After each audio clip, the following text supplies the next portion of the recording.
وإن كنتم في ريب مما نزلنا على عبدنا فأتوا بسورة من مثله وادعوا شهداءكم من دون الله إن كنتم صادقين فإن لم تفعلوا ولن تفعلوا فاتقوا النار التي وقودها الناس والحجارة أعدت للكافرين. ګلونو مسله شروع وا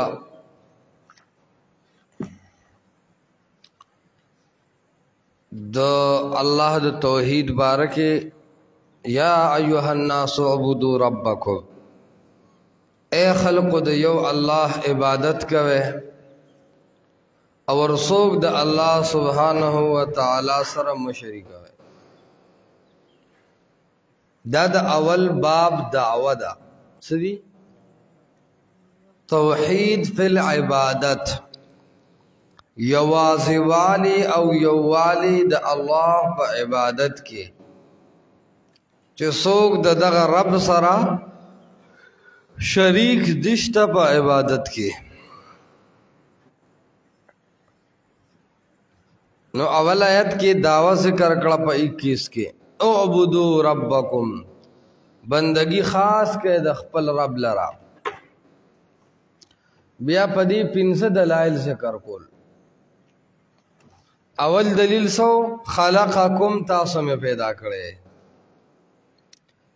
جعل لکم الارض فراشا، زمک تاسو را پار پیدا تا، والسماء بناء، آسمان تاسو را پیدا دے، انزل من السماء ماء،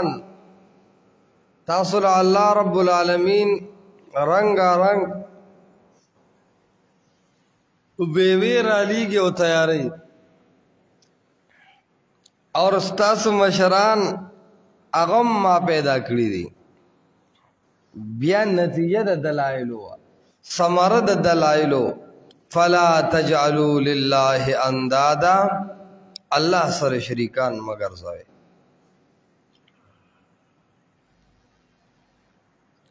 اسو وَإِن كُنتُمْ فِي رَيْبٍ مِّمَّا نَزَّلْنَا عَلَىٰ عَبْدِنَا. دے آیت کے پیغمبر علیہ السلام سچائی صدق بیانی اور دے قرآن صدق بیانی، دے قرآن سچائی بیانی.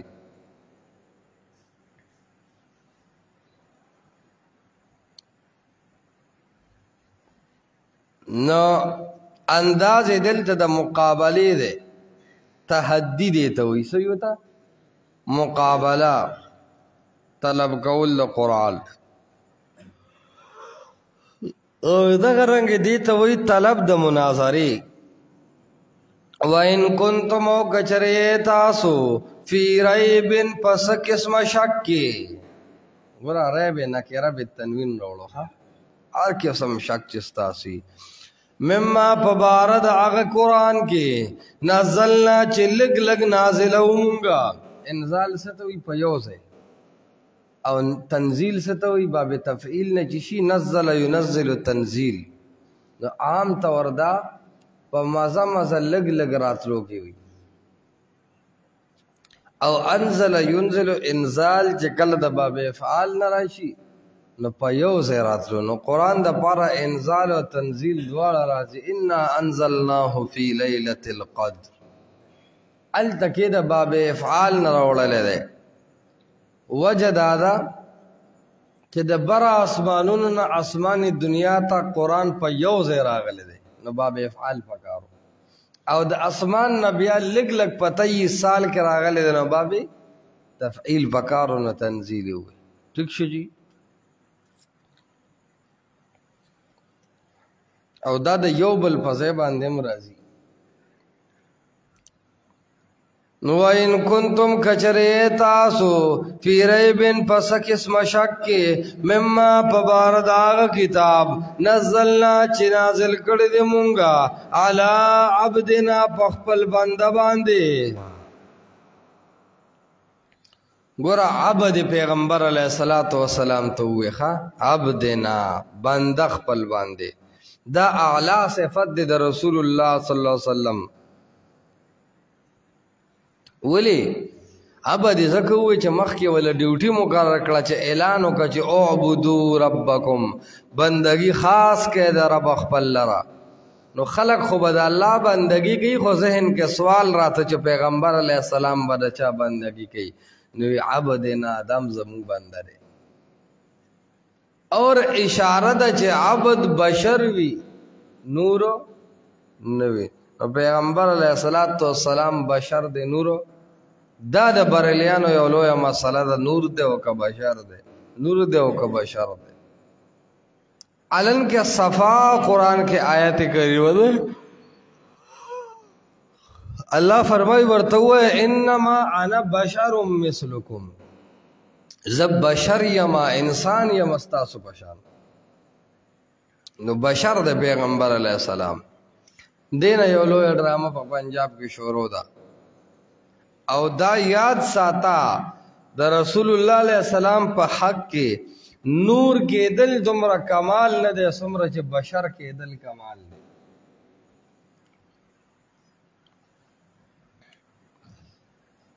نو علی عبدنا په خپل بنده باندې فاتون راوړه بصورت یو صورت لرا من مثله پشان د دې قرآن په فصاحت او بلاغت کې من مثله ضمیر ما نزلنا تراجع کا نو مراد د دین د قرآن پشان نزول من الله کی او فعلا درجه د هدایت فصاحت او بلاغت کې کتاب راوړی کنه دا اصل کې د دې د یو شبههم جواب دی دی وی چې دا په قرآن پیغمبر علیه السلام د ځان نه جوړ کړی دی ښه څه جوړ کړی دی د ځان نه جوړ کړی دی ان هذا الا افتراح دا دروغ دی د ځانه جوړی واعانه علیه قوم آخرون نور با زبان با لسان د گرامر د لغت پوهه خلق ور سره پټ ملګری دی او دی د ځان نه جوړی الله فرمای ک قرآن د ځان نه جوړی دی شي نو تم د ځان نه جوړ کا کنه تم د ځان نه جوړ کا نو زوم یو دلته مقام قرآن ته اشاره ده او د قرآن اعجاز او معجزوالی ته پدیزه کې اشاره ده چې قرآن معجز کتاب ده الله سبحانه و تعالی کافر ہوتا مشرکین مکہ ته فرمائی کچری دا قرآن دا ځان نه نو فعتو بصورت من مثله د دې قرآن په شانت فصیح او بلیغ قرآن راوړی عرب په لغت هم پویدل په گرامر هم پویدل شاعران هم وو خو بیا هم د قرآن په شان کلام راوړلو نه عاجز دي دا دلیل دی د دې خبره چې قرآن د الله د طرف نه یو مستقل معجزه ده اور د دنیا یو طاقت دا د قرآن مقابله نشي کولی کله کله باغی وی چې یره نو قرآن نو ټول کتاب به څوک څنګه لیکي مقابله خو په لږ سم کېږي متعین کا نو بیا به وکړو مقابله الله فرمایي اے انسانانو لئن اجتمعت الانس والجن على ان يأتوا بهذا القرآن لا يأتون بمثله ولو كان بعضهم لبعض ظهيرا کدا انسانانو فریان را جمع شي د یو بل امدادو کی ډیر په لغت او په گرامر او په شعر او شاعری او د عربی په جبه باندې مهارت لرون کی خلقم را جمع شي خود قرآن مقابله کوله د قرآن مقابله کوله نشي دا د قرآن د معجزه کېدو دلیل دی کله کله ورته فرمایي فاتو بعشر سور لس سورت راوړه سو سورت راوړه لس سورت راوړه باس کله ورته فرمایي فاتو بسورت یو سورت هم راوړه کافی ده دا چیلنج محمد رسول الله صلی الله علیه وسلم کړی دی 1415 کاله وشو. څومره وخت وشو؟ 1500 کاله. او په دې 1500 کاله کې لا مور راوړي د قرآن مقابله نه ده کړې. دا د قرآن د حقانیت اعلی دلیل دی. هغه د عربو نه کړې وه او د قرآن د دشمنانو نه کړې وه چې هغې دومره وس رسېدې د قرآن خلاف، هغې خپل وس او طاقت استعمالو. ځکه دې قرآن ته هغې دومره غوسه و چې د هغې په لات منات غزه او حبل یعوس یعوق نصر باندې د قرآن دا یو ټکي د هغې په سر باندې ګزارونه و. هغې تنګ و د دې نه، خو بیا هم علاج وله نه ورتله. اشاره ده چې ای مسلمانه د دې قرآن خو یا مقابله ده او یا یې منل دي. تمام عرب د دې قرآن د مقابلې نه لاجواب شوي دي، نو مقابله د دې نه کېږي. انګریزان نن دور کې وګوره، سیکولر خلک مستشرقین د دې قرآن په مقابله کې څومره نه څومره خلاف کوي. ګوره د دې قرآن تعارضونه یو څه بل څه جمع کوي، په دې اعتراضات کوي، خو د مقابل کې داسې فصیح او بلیغ کلام راوړلی نشي. د مسلمان ته وایي چې ته خو مقابله نشي کولی او نه یې کوې، هېڅ چا یې نه ده کړی. نو چې مقابله د یو کتاب نه کېږي نو دا د کمال کتاب وي. دا د کمال کتاب راواله، دې نه خپله عقیده آباده کا. دا د کمال کتاب راواله، په دې خپل عمل جوړ کا. دا د کمال کتاب راواله، په دې د خپل کور او د خپلې ښځې او د خپل بچو اصلاح وکړه.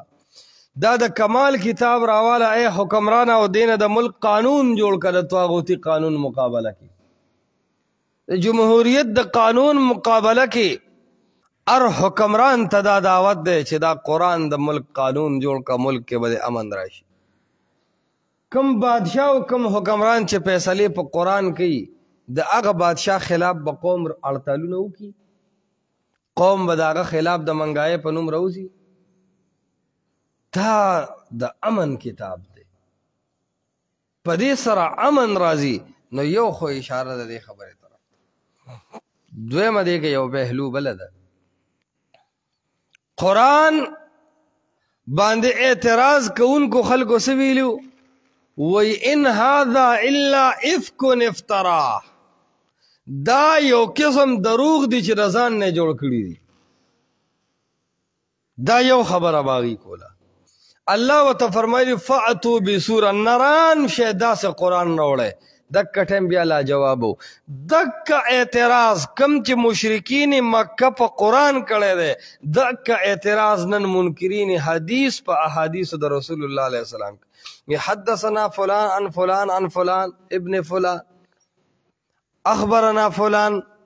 اخبرنی فلان عن فلان عن فلان. وای دا سندونه وی سند خو زم جوړول شم، مړه وی سند سی وی راوی سشي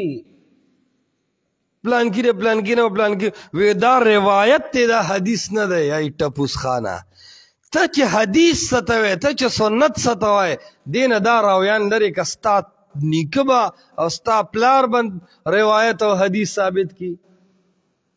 حدیث تا تراغلی د روایت په شکل کې دی، سنت تا تراغلی د روایت په شکل کې دی. سنت خو ته د تواتر نه مرکب کې، نو تواتر خو د افرادو نه کېږي، راویان افراد دي چې دا افراد او دا روایت دا خلق او دا رجال ته نه ختم شو. سنت هم په دنیا کې یو عنقا فرنده ده، حدیث هم په دنیا کې یو عنقا فرنده ده. نو بوتل شک ته یې څه شي؟ ته قرآن په کومه تشریح منې؟ ته قرآن د پای آیډیل او نمونه چې ته محمد رسول الله صلی الله علیه وسلم منې،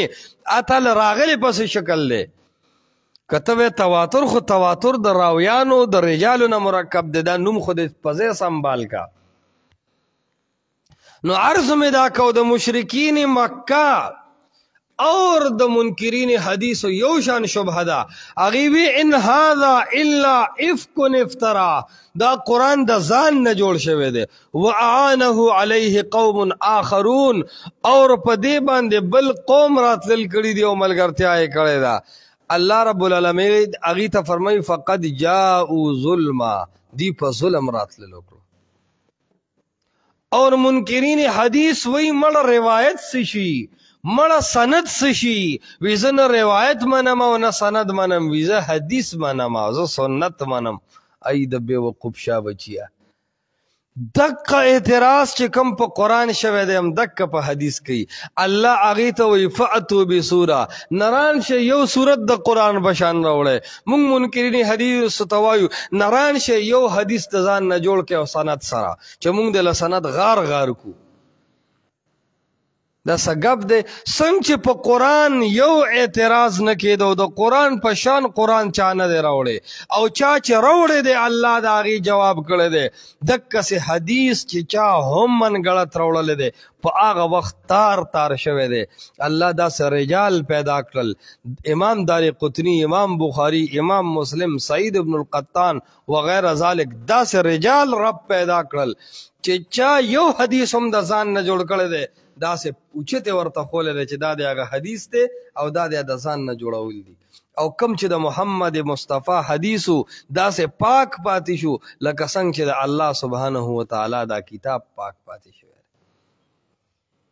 که اجتهادي طور او علمي بحث وی نو اخو قرآن کې هم د ناسخ او منسوخ په نوم باندې شته اخو قرآن کې هم د عام او د خاص په نوم باندې شته اخو قرآن کې هم د مطلق او مقید په نوم شته هغه څه خو حدیث کې هم جانچ پړتال شته د حسن وغیره په نوم باندې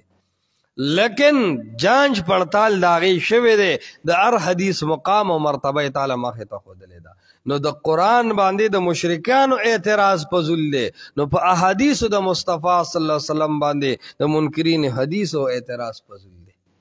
سمجھ و خبره خجی نو الله هغې ته فرمایي فأتو بصورة من مثله که د ځان نه جوړېدل کېږي نو تاسو راوړئ که نه ودعوا شهداءکم من دون الله راوبلې ودعوا راوبلې شهداکم یا راوواړئ مددګاران خپل من دون الله سوا د یو الله نه ان کنتم صادقین که تاسو رښتونې په خپله دعوه کې چې دی مدد کولی شي یا دا کتاب د الله نه دی نو زه راوبلې شهداکم د دې معبودان ترې مراد دي چې دی به هغه مددګاران ګڼله حاضر او ناظر یې ګڼله دارنګ شهدا عالمانو ته هم وایي او گواهی ورکوونکو ته هم وایي نو چې کم تاسو کې علما دي هغه عالمان طبقه هغه راوبلې که ګوره عالم د هر جماعت هغه مخاطب کولی شي عوامو نه مطالبه ودعوا شهداءکم خپل علما مو راوبلې د هغې نه د دې خبرې مطالبه وکړئ موږ د اهل بدعو ته وایو چې بدعتیانو د حق پرستو مقابلې له مه راځئ د حق پرستو مقابله مه کوئ کم علما چې تاسو ته وایي چې یاره دې پسې مون نه کېږي یاره د دې عقیده ټیک نه ده دکه عالم نه په وړوکې غوندې چیټ باندې ورته وایه ولیکه داسې کم د قرآن آیت دی چې دی نه مني اور داسې کم حدیث د رسول الله علیه السلام دی چې د دې اهل حق و عمل د هغې حدیث خلافي بس ودعوا شهداءکم عوامو سره به بحث نه کې عوامو ته به وایي دا د کم عالم د ټیشن نه چې ته غږېږې دغه عالم دی راول چې زه ورسره خبرې وکړم ځکه عوام دا غریبانان په دین مین دي دته چې تا ووایي چې د ګناه کار دی ورته وخو بدعت او رسم او رواج دی ورته وخو چې دې کې ثواب دی نه پې ځان وجني خلکو ورته په دروغه ویلي چې څلوېښتی کې ثواب دی غټه میخه پکې حلالېږي نه حلالېږي بس دی خو چا دوکه کړی دی خو موږ د دې مولا ته وایو چې کوم مولا درته دا خبره کړې دا مخې ته راوله د هر جماعت علما به مخاطب کولی شي یو کس و هغه په دې خبره ډېر زور اچو چې یاره تبلیغی جماعت د قرآن درسونه نه کوي ورته نه کیني وغیره ذالک ما ورته وی ګوره علاج پکار دی دا خو عوام دي دی خو راوتی دي د دین د زده کړې دپاره دی سره لږه په نرمۍ خبره وکړه عوام دي غریبانان نه پوهېږي زه چې درس کوم ما ته کیني ته که تا ته کیني د یو فرقې د یو جماعت علما لکه مثال ریوند د دې مرکز دی نو علماو ته به ته کاغذ ولېږي چې د الله د کتاب درسونه کوئ قرآن بیانوي چې دا عوام د الله د کتاب د رسولو سره عادت شي او تند پکې پیدا شي چې تند ورکې پیدا شي بیا به درس قرآن لزان رسي چې درس قرآن لزان رسي دی به د مشرک او د بدعتي په دام کې را نشي دا نن چې د قرآن دشمنی کیږي او د قرآن د رسولو بد ګڼل کیږي وجه دا ده چې دا عوام دا د بدعتیانو په دام کې راغلي نو بدعتي خو د قرآن دشمن دی خو خپله مخې له نشي راتلی نو عوامو ته وایي چې د قرآن درس بند کا نو دا عوام چې کله قرآن ووري او زده کي دی بیا د قرآن او د حدیث دفاع کوي د توحید او د سنت دفاع کوي د شرک او د بدعت رد کوي بیا دی د حق مقابله نه کوي نو عرض مې دا کو چې ودعو شهداءکم د هرې مکتب فکر د دې علما برابرلی د ودعو شهداءکم په حقله اکثر د اهل بدع او توام چې دا ندیم جان استاد مرایست د لا علم جاهل شه تاسو کې یو سړی دومره عالم نشته چې یو علمی سړی را میدان تکي او د دې حیات النبی د عذاب قبر سماع موتا او د دین مرکزی مسله استمداد من الاموات د دې خبرو حل روباسي ودعو شهداءکم خپل علمی خلق مرامخه تکي چې علمی خلق مرامخه تکړل مسله به حل شي چې داسې جاهلان مرامخه تکو چې هغه د غیر منصرف په اعراب هم نه پوهیږي وي مسلم ابن ابراهیم من په ابراهیم کسره او تنوین راځي هغه غیر منصرف دی غیر منصرف پتایم کسره او تنوین راوستي دي نو عرض داده چې داسې جاهل د یو جماعت ترجمانان شي نو مسله په هغه باندې چرته حل کیږي مسله علی حل کیږي د ندیم جان دی د مناظرو خلاصه فائدہ زګ نروزی چالتا عوام او طالبان تش کنزل زده کی تش زدبازی زده کی تش چغه او سوری زده کی تش لوپری زده کی علمی خلق چې کلم کینی اغه د مسلې یو حل روباسي خامخا ویډیو ضروری ده خامخا ویډیو کې ایکټینګ ضروری ده نه مسله چې حل کې د رب نه یره دې پزړه کی خو کینا اول تحریر لیکا دعوه جواب دعوه لیکه بیا هغه کې دلائل ضروری نه ده چې مذهبي علما او اهل اسلام د فورا ټول دلائل ذکر کی نه خو هغه ټول ته مستحضری اصل اختلاف او د هغه اساسی حل بس خو چې تا ته کیمرا ولګی راته چې زما د کلیف بیان نبوس کلیف جوړول غواړي او مقابل باندې بداسې جرح کول غواړي هغه شی چې مقصود شنو حق خو ګډ وټ د لوپرو عالمانو د بیروزګار عالمانو د بے تدریس عالمانو خو بیا دک کاری هغه خپل ایکټینګ جوړي دا خو چې با صلاحیت عالمی چې داغه علم هم مشهوري کلیف ته ضرورت نه د هغه درسونه هم وی دی کلیپ بازه میډیا بازه ته ضرورت نه نو هغه عالم بکینی پټ د ویډیو نه خپل خبره صفا کی کم ځای چې نه حل کې د اوبم وي چې بس دا زمونږ د دې منځ کې اختلافي دی په دې مونږ باسو کو دی په دې خبره کلک ته زه په دې خبره کلک یم دا مسله زمونږ منځ کې اختلافي ده مونږ ته دا حق ښکاري دا به بیانو د ته دغه حق ښکاري دغه دی بیانې فیصله به الله سبحانه وتعالی کوي بس رب ته بیا وسپاره او کسا حل راوتو د قرآن و حدیث پرانا کی اکابر د یو طرف تکا کتابونه تنظیم پارٹی شیخ پرستی دی یو طرف تا پا قرآن و حدیث باندې فیصله وکړه او چې کله دی پی وکړه نو انشاءاللہ غینا بعد سشی پاتی کیگی نا حل کیگی او که د قرآن و حدیث باوجود یو شی اختلافی فاتح شنو آغا با د کفر و د اسلام جنگ گڑو اینا اغاڑو نقصانی شی دینا نو عرض میں دا کو چې ودعو شهداءکم باصلاحیت خلق را محکه کې اے اهل بدع او اهل شرک دا سم را مخه تکړی دي چې هغه د ټکی پوګدوالي لندوالي نه پويږي ا د عبارت په ویلو نه پويږي اثر په دی پويږي چې خيسته نری چشمه پیدا کی لاسته تورا غنې واچي کله یو پټکی کله بل پټکی کله یو ټوپه کله بل ټوپه ها ما داوي او ها ما داوي مولانا صاحب ما ته توجه شستا ټرنداسه او زما ټرنداسه اخو ته ټرانه ټرتت او ټرتت باندې پوي هغه نور سره خبر ده نو قرانم ډیر اصولی خبره کوي مطالبه قران داغي نه سکی ودعو شهداءکم خپل علما طبقه حاضر کې گپ شپ ټتو پتو مه راولئ چې اولا کې درې ځله پیل شي ستاسو مناظر اسلامي چې باصلاحیته مولا را مخکې کې څه خبرې به حل روسي اچه نه اخوا دېخوا را مخکې کې نو عوام به متنفره شي د هغه د کنزلو نه او د هغه د بد اخلاقۍ نه او طلباو کې به هم افتراق او ډلهبازي پیدا شي ودعوا شهداکم من دون الله راو بلې مددګاران خپل سوا د الله نه ان کنتم صادقین کچرې تاسو رښتونی په خپله دعوه کې واخر